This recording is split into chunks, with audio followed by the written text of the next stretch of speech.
How are you? Hey, can Doing you all hear right. me all right? Yeah, I can hear you. You hear me? Yeah, Yeah, thanks so much for coming on, man. I really appreciate it. of course. I know it has been a whirlwind last couple of weeks for you. Yeah, I mean But it's been crazy. I mean, how was it to turn on TV, see your face on ESPN, ESPN2 almost every night? It must have been like a dream. Yeah, I mean I would have never thought, especially doing this from my bedroom. Hold on one second. I thought it was being recorded.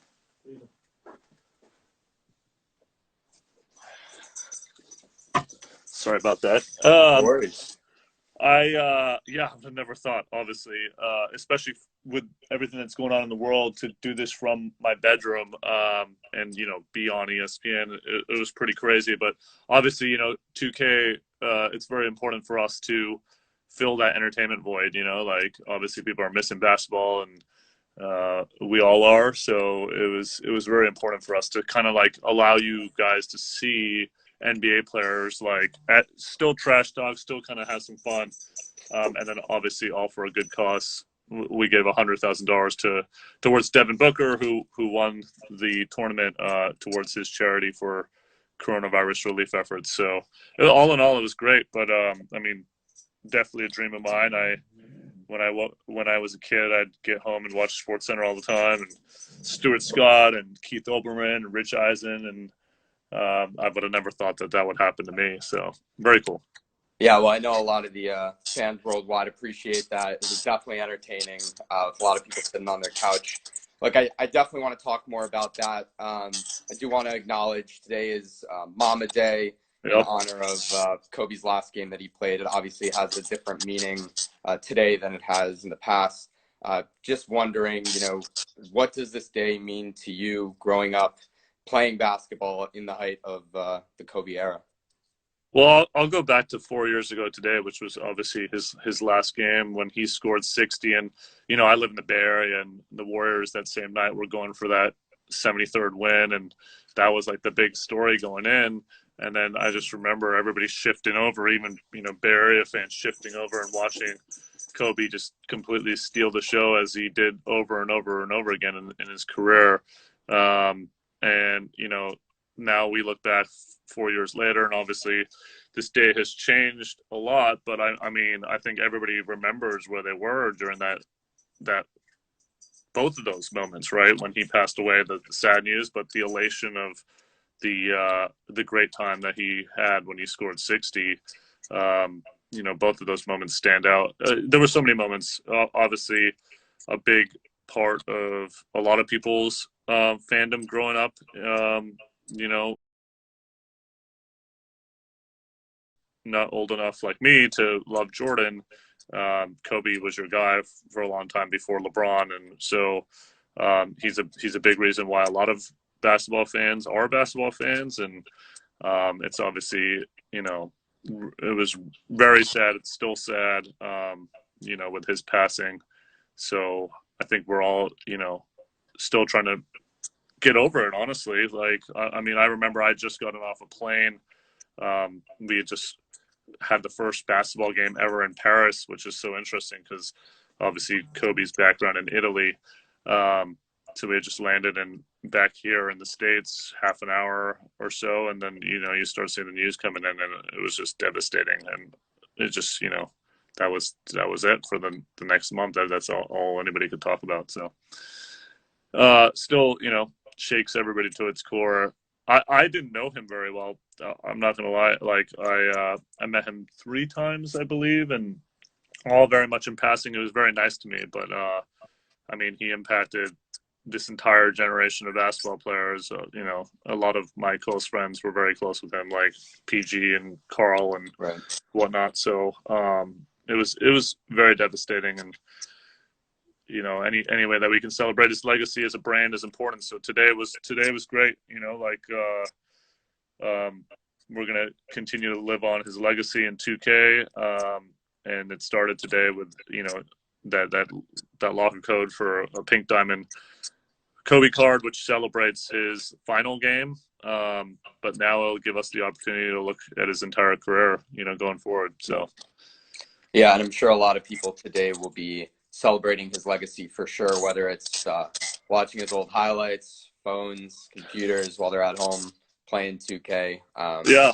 I know that you guys play a big role in that, and a lot of people will appreciate that. Yeah, I mean, I think it's important for us to allow people to remember him and celebrate him in their own way, and 2K is a facility to do that. I mean, I just love that our game allows people to play different players from different eras, and this it couldn't be more important than it is, probably today. Yeah, and I do want to talk about this 2K tournament. Obviously, you mentioned all the money going to COVID-19 relief, which is amazing. But obviously, there were a lot of moving pieces in this: NBA Players Association, Yep. ESPN. Can you talk us through how that idea began, and then how you were able to communicate with those different parties to bring it to life? Yeah. Well, it came together really fast. I mean, obviously, everything is coming together really fast with the COVID relief. But I think just the three parties, the NBA Players Association, National Basketball Players Association, the NBA, and ESPN, and 2K, I guess the four parties, we all just saw that there was this need for, basketball fans that were missing everyone. And how else but for them to be competitive outside of playing the game than playing our video game. So that's sort of how this thing came about. It came about really fast. I mean, I think we had initial discussions a few days after the shutdown, and we had to find 16 players. We had to send them a bunch of tech because most people aren't set up for TV production. I mean, even I wasn't set up completely, and so we had to work out a schedule. We had to work out a format, legal rules, all that stuff. But I mean, it was very impressive, and kudos to all those parties involved. Everybody just kind of came together. It was a dream team like effort, and it happened very quickly. But I think everybody was really happy with it. Obviously, we'd like to see what we could do more. It doesn't seem like we're getting out of this coronavirus thing for a little bit, and so I think we're all trying to figure out what the next steps of it are. But we were very happy with that first step. So yeah, and I mean the MLB now doing a similar type of tournament. I mean, do you see this happening again pretty shortly in the future? And were there things that you would change if you could do it again? There were definitely things I could change just because, I mean, like I said, it came together so fast. But again, very proud of everybody's efforts. I think the biggest thing is I feel personally that shorter form content might work, opening it up more to other people. There's a lot of things that we could do. There's a lot of ideas.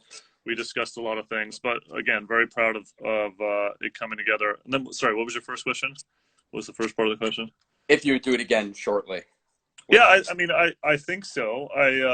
We'd have to figure out.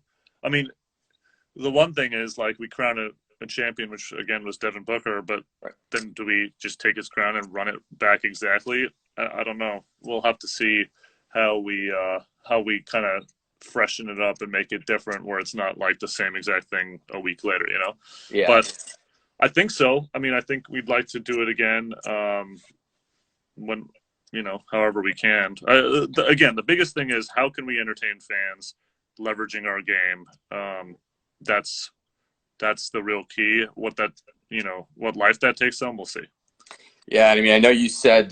You said before, Paul George is one of the best NBA players you've ever seen play. Yep. Does this change your opinion? Would you like to see him square off with? I would like to see him square off. Just because it was funny, on the finals, right before I posted right before I went live on ESPN, and Paul George was first comment.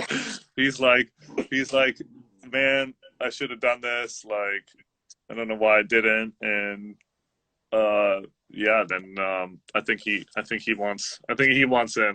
I was hoping he'd show up during the final and go heel and challenge the winner, but maybe in the future. No, yeah, I mean PG's the best I've ever seen.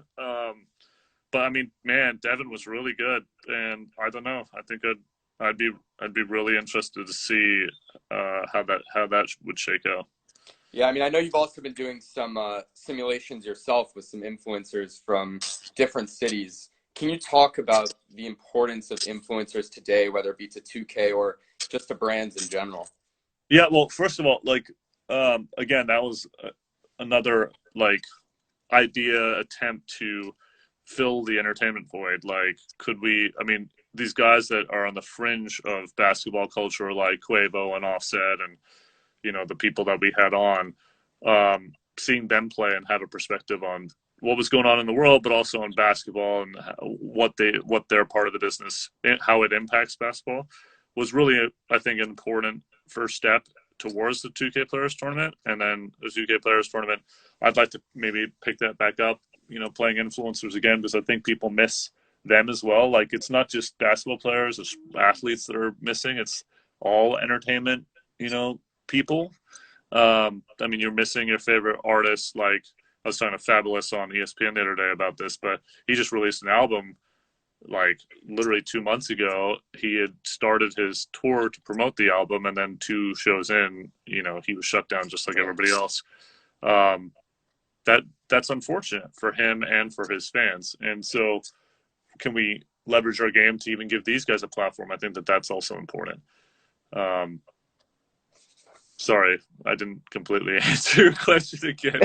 Ask me the specific question. I just No, think that's important to realize. I mean, I think you more than anyone have shown the importance of how big of an impact an influencer can have to a brand, and Oh, obviously influencers, yeah. with 2K that's been the case. I know that a lot of other brands are jumping on that as well. Is that going to be the trend that we keep seeing? And why do people connect with these influencers? So I mean, I think people like the authentic message of a person. A brand's business objective is to tell a story and move their product and have you emotionally connect with their product. I think it's easier for somebody to emotionally connect with a